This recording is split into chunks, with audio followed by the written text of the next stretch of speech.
Welcome to Carrying Wayward, a supernatural podcast for fans who aren't ready to let go, and newcomers to this series who are ready to jump in. I'm Drew Schulman. And I'm Marie Vigourou. In this episode, we're diving into Supernatural Season 5, Episode 6, I Believe the Children Are Our Future. Let's get this show on the road.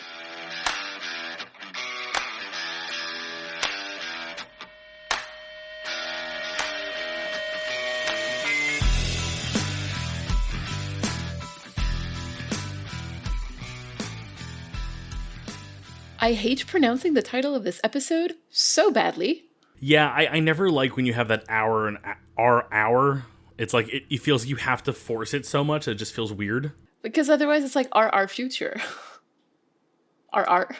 Arf, we're all just seals? Exactly. So, funny story is that I also hate this episode. I think when this episode ended, I had a moment where I said to myself, like, okay, prediction, if we never see Jesse again, which seems very plausible, Mary hates this episode.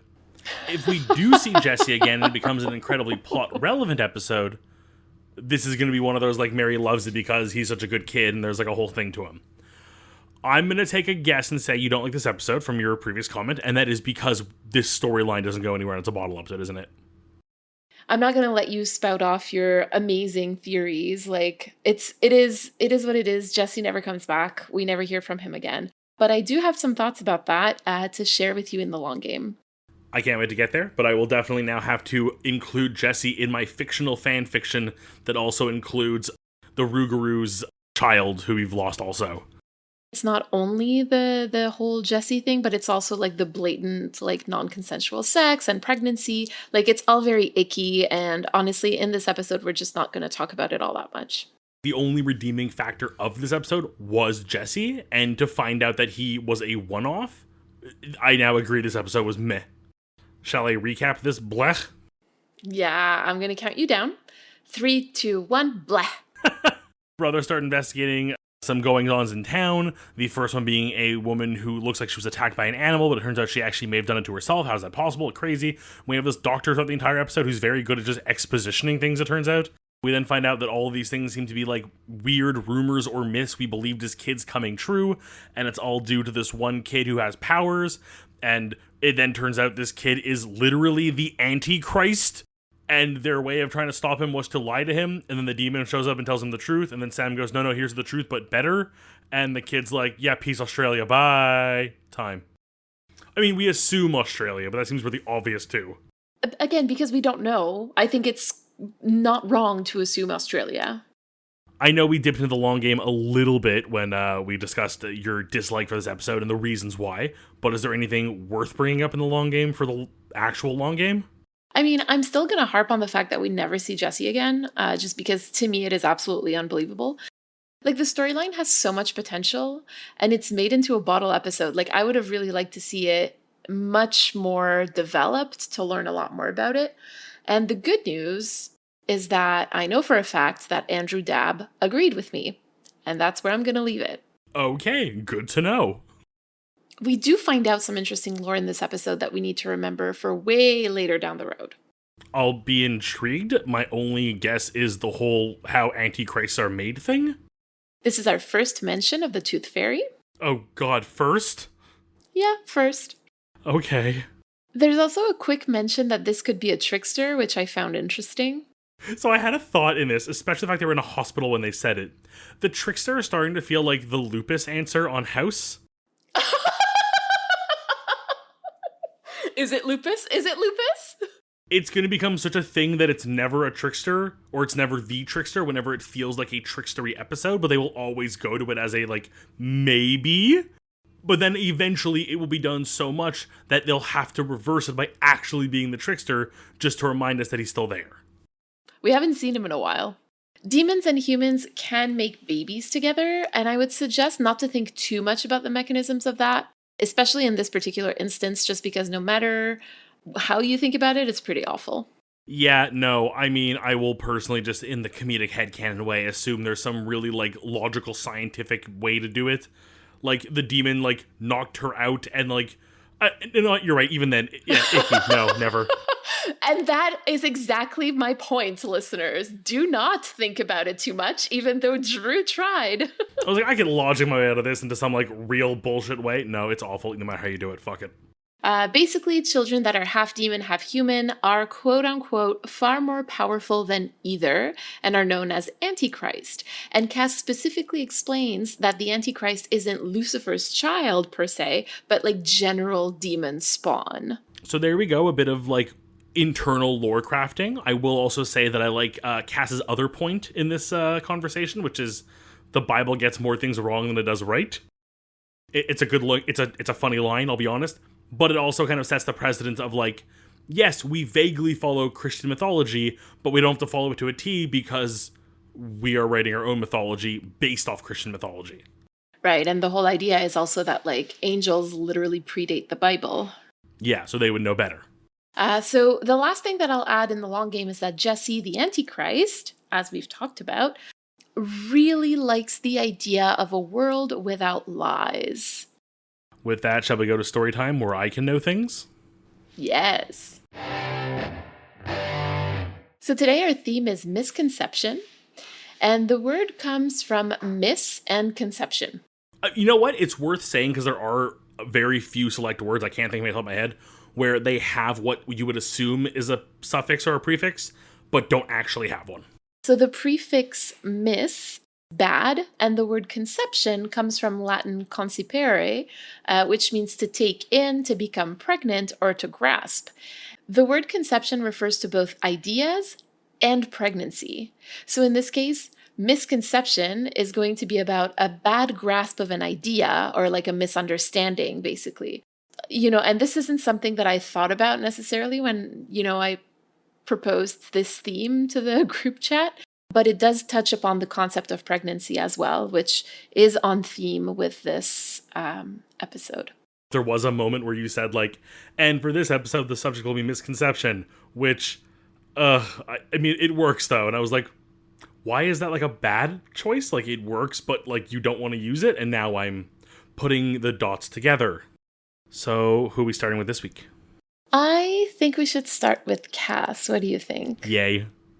So I think that Cass's misconception is that they have to kill Jesse. And this is an obvious one, and that's why we're starting with Cass, because there's a lot more stuff to discuss with the brothers this week. So this is literally the kind of thinking that Sam was doing last season, the ends justifying the means. And in this case, the means are literally killing a 9-year-old boy. But I also want to highlight that you had predicted that Dean would be stuck between Sam and Cass, so I guess we're seeing it right now? A little bit. There was that moment where, like, Sam was like, wait a second, hold on.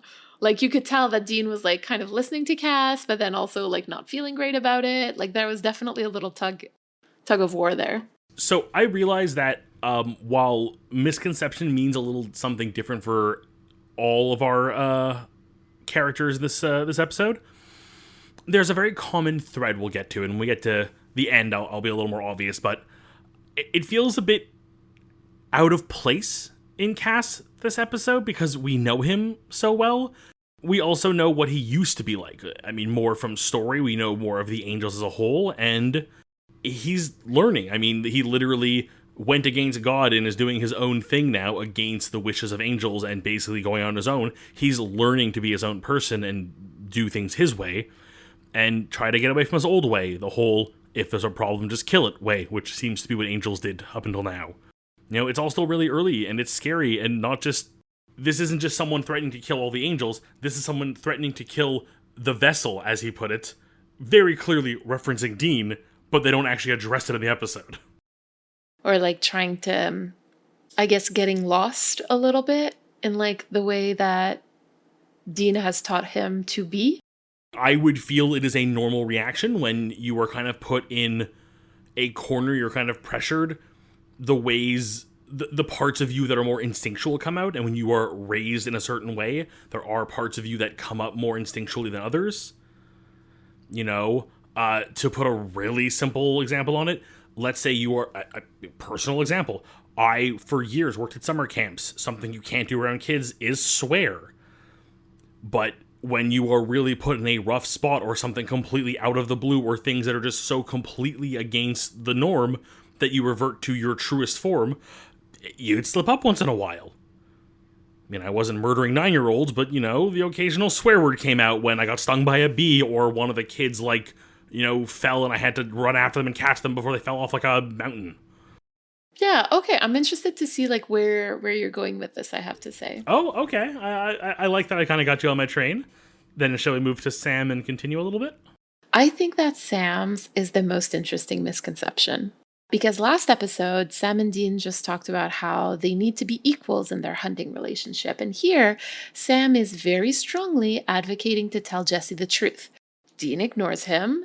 And I guess he tries to find, like I said, I think he tries to find some sort of middle ground between Sam and Cass's ideas, which is really hard when one of them is kill the boy. It's not really, there's no halfway to that, right? And Sam does what he said he wouldn't do anymore, and he goes along with it. He didn't trust himself enough to stop Dean and be like, actually, no, here's the deal. We both were incredibly mad at our tallest bean last season for lying to a preteen boy. And here, he really wants to not have to do it again, but he lets Dean go ahead with his own strategy. And I think it shows how little Sam actually trusts himself and how hard this pattern is to break, despite everybody's best intentions. So I think you are almost landing on the points I'm trying to make, and I'll hopefully at the end tie everything together and you'll understand what I'm going at here. But, Sam has set up boundaries. He has defined last week what he needs for this relationship to work the way it needs to work, to be different and be able for them to both move on. Much like Cass, despite the fact that he's realized the old ways don't work, I need to try something new. When push comes to shove and you kind of need to fall into a comfort zone to get through what needs to come next, you kind of revert to your old ways. So while Sam, at least this time, is able to vocalize what he wants to do, as opposed to last week where he waited till literally they were leaving town, despite the fact that he has said to himself, I'm going to stand up and do what I need to do, and I think Dean's wrong, and we're going to do this, he ultimately reverts back to the old ways and follows Dean and does Dean's plan. And even when Dean begins to lie to this poor kid, rather than try to argue with him or fight it or try something different, he just goes along with it. So is that really then a misconception? So what is the misconception here that we revert to that? I think the misconception here, and to reveal my hand a little early, is that they believe that they have moved on. They believe they have crossed this barrier. Sam truly believes they are now equals and will act that way. But when push comes to shove, when he is put into a corner, when he is, in a moment of doubt and has to go, do I trust in myself or do I trust in Dean? He leans to the way he used to do it and just let Dean's plan be the priority. Maybe the misconception is that change is total and black and white. I had a whole reveal plan with Dean, but we'll get to it. I'm so sorry. The misconception that all three of them have is that because they have decided to make a change, the change is made, versus the reality, which is you've decided to make a change, you now need to work towards it. I mean, to put a really fine example on it, it's one thing to say, I'm quitting blank, smoking, drinking, whatever it is. You can stop cold turkey, but it's still in you. There's still a part of you. There's still the mental aspect. There's still the figuring things out. The how do I get by with this? It's not just an instant light switch moment. And you might feel like it is because I stopped drinking. I haven't had a drink in an hour. I'm cured. You have that shitty day. Something goes wrong. I mean, I'm equating to addiction here just because it's an easy example. But with anything, you say one thing, it doesn't mean it's so. It actually requires the work. So the misconception for me here with all three of them was they thought they were through the woods and they had only passed one tree. Maybe I think a better, a more representative thing might be I will work out every day for 1 hour. Something where you're okay, just because you've said it, now you actually need to put it into place. I think this sort of makes sense that they would, all three of them, believe that, because they all have very authoritarian fathers. Who are basically their only parental figures, right? We've never heard of a mother figure for Cass and the Angels. It's our father, period. And then we know that the boys grew up without Mary. And that's why I said authoritarian father. But I guess when you have authoritarian parents, this idea that like I said so and therefore that's the way it is, it's going to fuck you up in many ways. To even go a step further in all of these cases, and again, we'll get to Dean shortly, the status quo they return to in a moment of panic or in a moment of fear is the authoritarian way of the father. Cass's choice to, I guess it's time to kill this child, isn't a Cass choice. It's a choice that would have been forced upon him as an angel, and he would have just not questioned it. Mm-hmm. Because that's also the whole thing, right? Like Sam reverts to a choice that he would have had to make in order to survive, his childhood. Dean lies, right? We'll get to it in a second, but like he reverts to something that he would have done in order to survive in his childhood. Well, let's go to Dean right now then, I think we're in a good spot for that. All right, that works. So, I mean, yes, he lies. The misconception here is that he can get Jesse to do what he wants by lying and making him feel special. Like the whole, you're a superhero, you're going to go see someone who's like Professor X. Like this might have worked on Dean, but it doesn't work on Jesse. And there's like the added layer of him not trusting Sam when Sam was actually the one who wanted to do the right thing. I think it comes, like we've been saying, I think it comes back to this idea of how deeply entrenched the pattern actually is.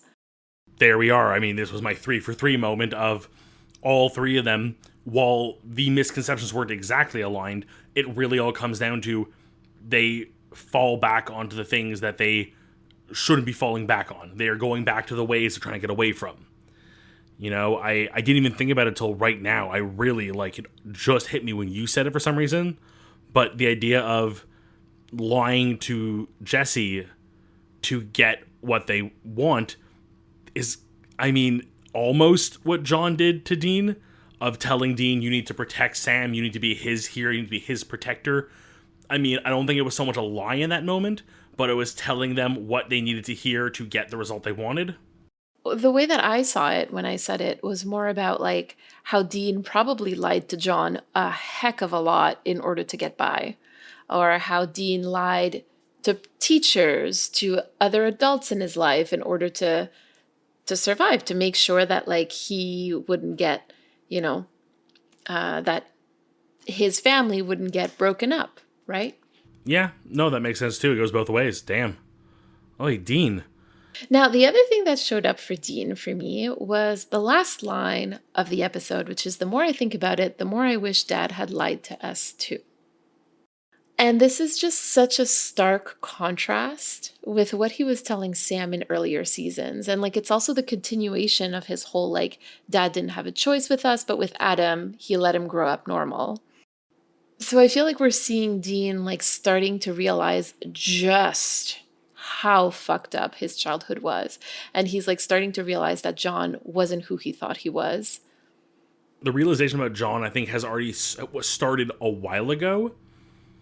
But I think it was very surface level. And now he started digging into the nitty gritty of like very personal, like not so much like, I think if you asked either Sam or Dean in this moment, was John a bad dad? The answer would have been yes.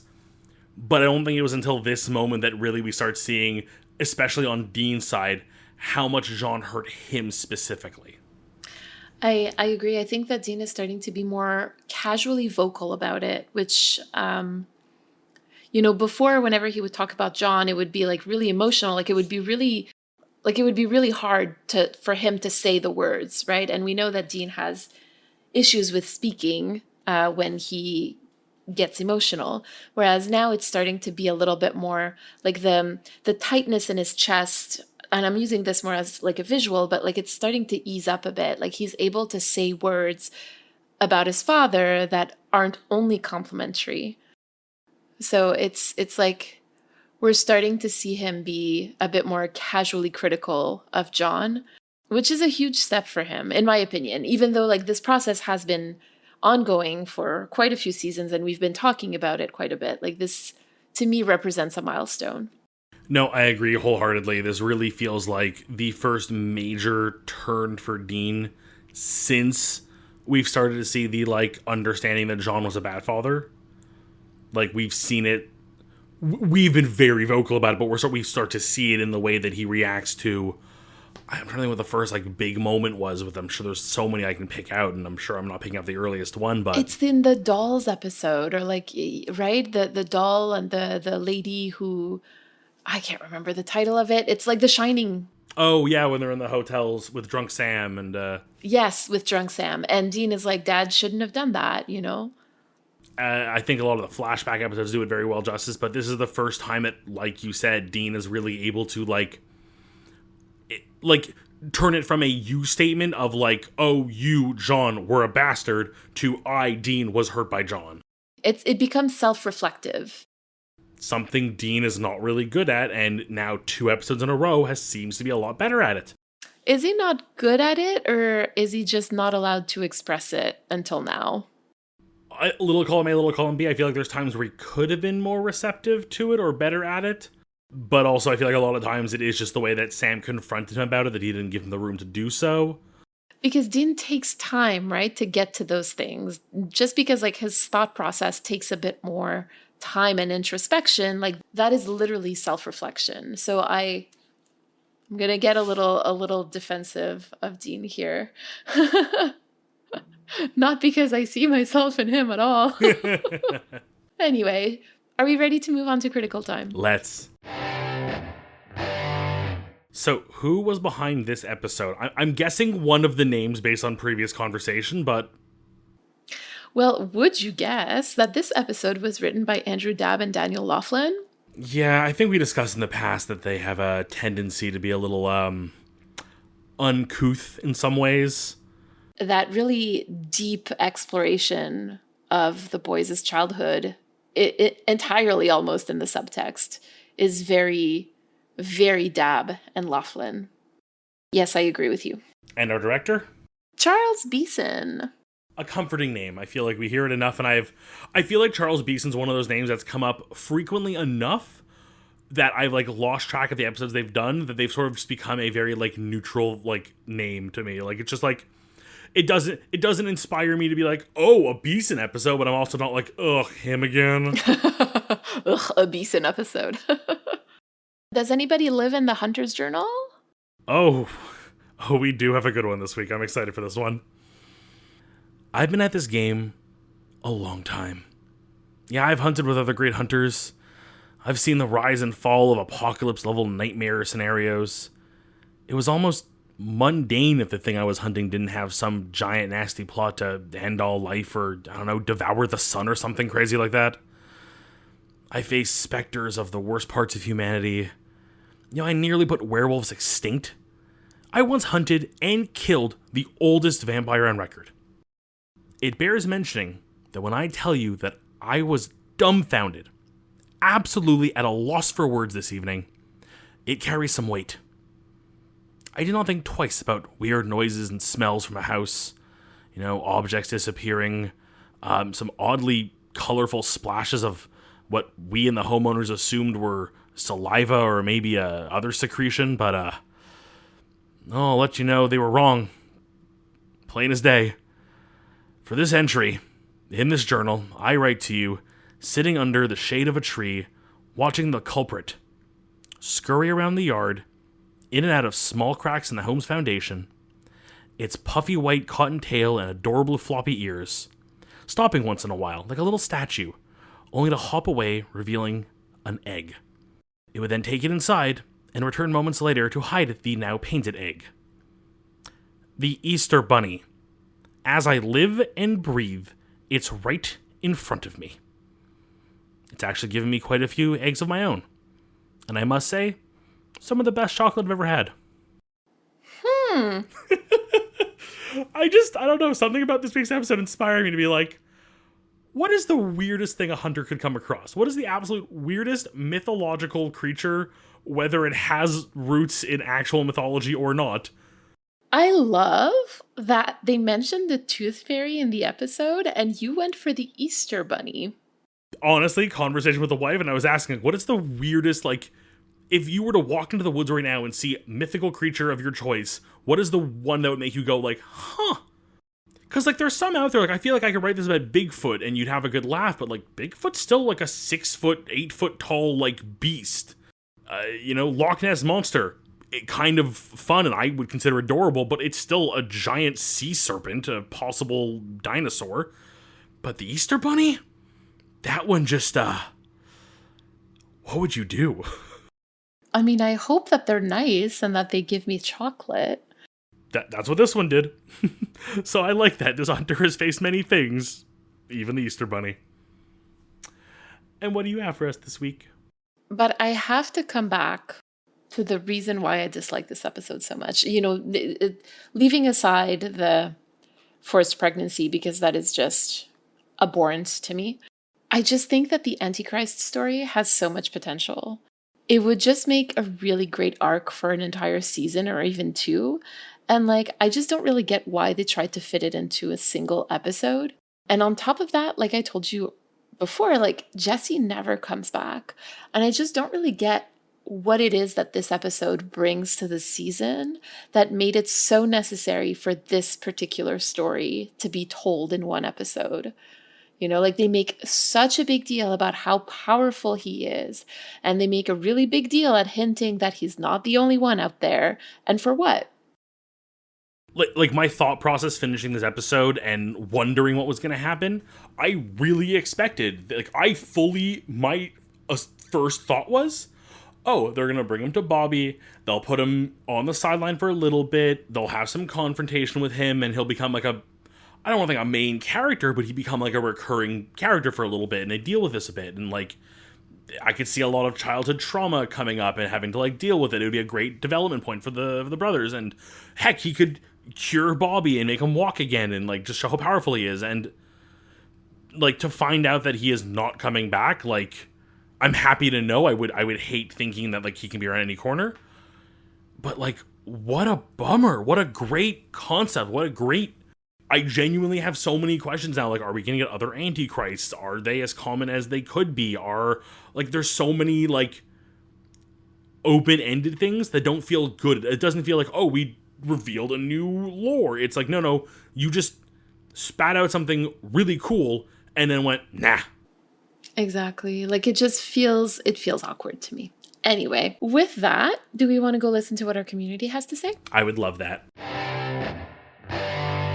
This week we have a message from Kate, and before we listen to it, we want to remind you to send us a 3-minute voicemail. To respond to anything we discussed today, you can use the recording app on your phone and just email us the recording at carryingwayward@gmail.com. We also want to remind you that Drew and I will be answering the question, do you think half angel and half human children exist? For our Roadhouse patrons and coffee supporters on our Impala Talk. Hi y'all, I'm calling in after listening to 4x6 Yellow Fever, and I wanted to talk a little bit about the meaning of the title. I wanted to lean into Drew's idea of yellow and the connection to fear by telling you how I've always viewed the episode. I'm coming into this through the lens of US history, media coverage, and fear-mongering. The connection that I always saw with this episode was to the idea of something called yellow journalism, which is a style of media coverage that began at the end of the 19th century that is categorized by reporting sensationalism over facts or fear over facts. This was a collective effort of the news companies at this time who were trying to get people to buy their newspapers by reporting falsehoods with catchy titles. Basically, yes, this was the origin of clickbait, but instead of headlines online, you had newsboys running through the streets shouting, "Extra, extra, read all about it." Only what you were reading about was usually lies.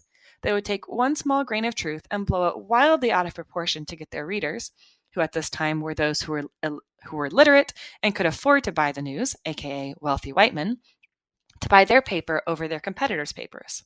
This was super problematic because not only did this establish the precedent of inaccurate news reporting, but often the information that was reported was racist, sexist, xenophobic, etc. Yellow journalism began during the Spanish-American War when the government was trying to get the American audience to hate Spain and support the war. It began in the post-Civil War era when Black Americans were trying to gain equality but were inhibited by systemic racism.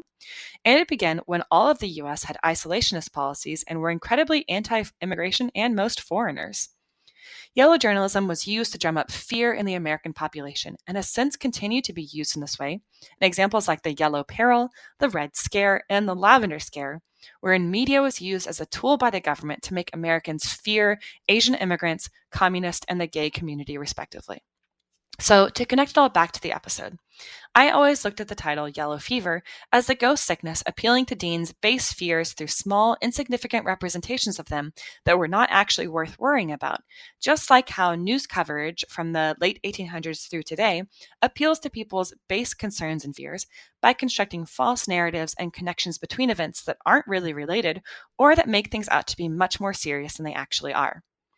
So the ghost sickness caused Dean's brain to connect his base fear of flying to him being scared of all heights, his base fear of hellhounds extrapolated to mean all dogs, and even his base fear of not fitting in with normal society to being scared of teenagers who are the perfect example of being judged and not fitting in. Do I think this read is what the writers are going for? Probably not. But I do think this lens helps me remember how important it is to know that connecting things that are only loosely related can lead to blowing stuff wildly out of proportion, which is harmful for everyone involved. Thanks for letting me chime in and for all the work your team puts into this podcast. I didn't know how deep that really went, and to hear the history of the idea of like the yellow scare or like these tactics, like it makes so much sense. It feels like it's always been there. Like it's like one of those things you're describing the way the newspapers used to work, and it's like so obvious, but also kind of the way the world works today, unfortunately, in a lot of ways with media. And to see that connection and to go even further and actually connect it to Dean's existing fears was just like really well thought out. And while I hate to agree that also it's probably not what they intended, and I don't want to say giving credit, but like, you know, they probably had the worst intention and were giving the best intention to the thought. I love this so much. So I think if we really go back to this episode and like remember that this is the episode where Eric Kripke literally had to make a statement about the fact that they weren't saying that Dean is a dick. This episode was written by Andrew Dabb and Daniel Laughlin. I feel like maybe this episode truly is misunderstood, and I'm not faulting the fandom for misunderstanding it. Maybe it just wasn't communicated properly. Maybe the themes just were just a little too nebulous for the audience to really get. I'm not sure how else to say it. I will maintain that I really wish that they had chosen any other origin in terms of finding like the myth, the lore, and you know, I wouldn't have made that connection that, you know, to quote Kate, blew things out of proportion. I will also say that like this is a lens through which I really like to see this episode, because again, like I was really just searching for what it could mean, and I just didn't have that lens available to me, right? So I saw it through the lens that I did have available to me, which is that Supernatural is outrageously racist sometimes. And so like that was my reach. If I had to go back and watch the episode today, I think I would probably analyze it differently thanks to Kate. So I definitely appreciate that. Yeah, there you go. I think that this is a really interesting discussion to be had here about like authorial intention versus audience identification. I hate to be the kind of like, you know, the character from last week, the sheriff who's just like the easiest answer is usually the right answer. But yeah, the show has a track record, and if we follow the track record, the first reading from you is the most likely one. Although I prefer these other readings a lot better. I don't know if that's the most likely one, but it is the one that was available to me at the time. So I just really want to thank Kate for giving me like extra tools through which to analyze this episode. Well, now that we've reflected on that episode, shall we go reflect on this episode? Yes. So there's this thing on TikTok where people ask things like, what's the one thing that happened in your house growing up that you thought was completely normal, but then realized it wasn't? The end of this episode really had those vibes for me. So I think that I'm feeling called to continue my journey of healing my inner child and my inner teen. And it's not easy, but she deserves it. And there you go. Simple to the point. I love that TikTok trend. I when they're positive, I've heard some negative ones, but I like the fun ones. Good. Thank you. What about you? I'm getting a double reflection this week because I'm combining something in this episode along with a little bit of myself. And this is a combination of Dean's fantastical version of the story he tells Jesse. Yup, you're going to be an X-Men now. And just how much fun I've been having writing, especially this week, getting to go a little bit like crazy with the Hunter's Journal in my own way and doing something a little different from usual.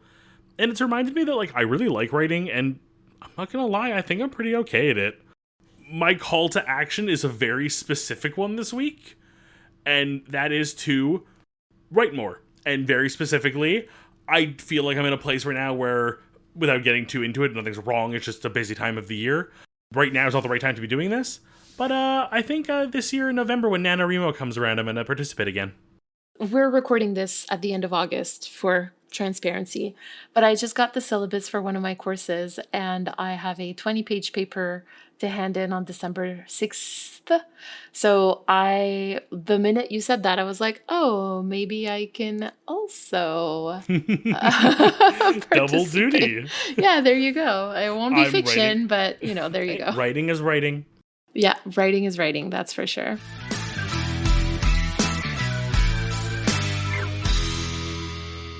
You've been listening to Carrying Wayward, a supernatural podcast produced by Rochelle Castellano, hosted by Drew Shulman and myself, Marie Vigourou. Thank you to our bunker patrons, Katira, Michelle, and Elle, for their generous support. This week, we'd like to thank Kate for their message.